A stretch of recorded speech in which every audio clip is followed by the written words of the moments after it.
O ayan guys, magluluto tayo ng baby potato. Hinugasan kong mabuti yan, then hinati ko sa gitna.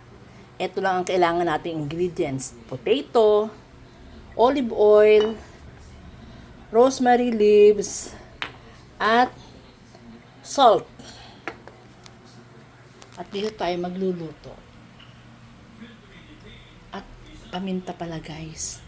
Ito yung yung kawaling bakal, yung mabigat. Ayan, dyan tayo magluluto guys. Wait lang, lalagyan ko ng olive oil ha. O yan guys, itong ating olive oil. Iron ang ating kawali. Ewan ko ba, iron cast ba ang tawag dito? O ayan. O ayan guys, nilagyan ko na yan ng paminta. O ayan, lagay na natin ang ating baby potato.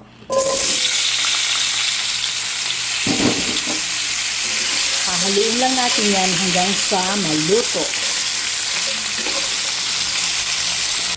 O ayan guys, lagyan na natin ng rosemary leaves. Rosemary. Ito ay napaka-importanteng ingredients ng recipe ito. O ayan guys, lagyan na natin ng asin.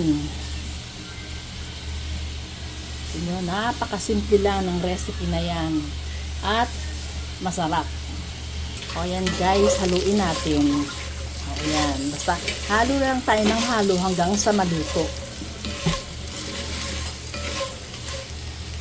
O yan guys, luto na ang ating baby potato.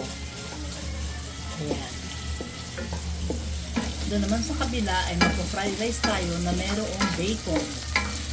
O ayan guys, yan ang ating fried rice na may bacon. Konti na lang at maluluto na yan. O ayan guys, luto na ang ating fried rice. Atin na lang siyang ilalagay sa ating plato. Siyempre, iba ang dating ng pagkain kapag ka medyo okay ang plating, di ba? O ayan guys, ito ang aming dinner ngayon. Ito yung inihaw na manok. Guys, hindi ko niluto yan. Binili lang namin sa Baliwag, lechong manok. Pero itong potato, baby potato na nasa paligid, yan. Ako ang nagluto niyan. Tapos ito, meron akong fried rice na may kasamang bacon, egg, and wala akong repolyo, kaya lettuce na lang. Siya ang available eh. Siyempre garlic. O ayan guys, yan ang aming dinner for tonight. O ayan. Don't forget to like, share, and follow na din. Thank you for watching. Bye!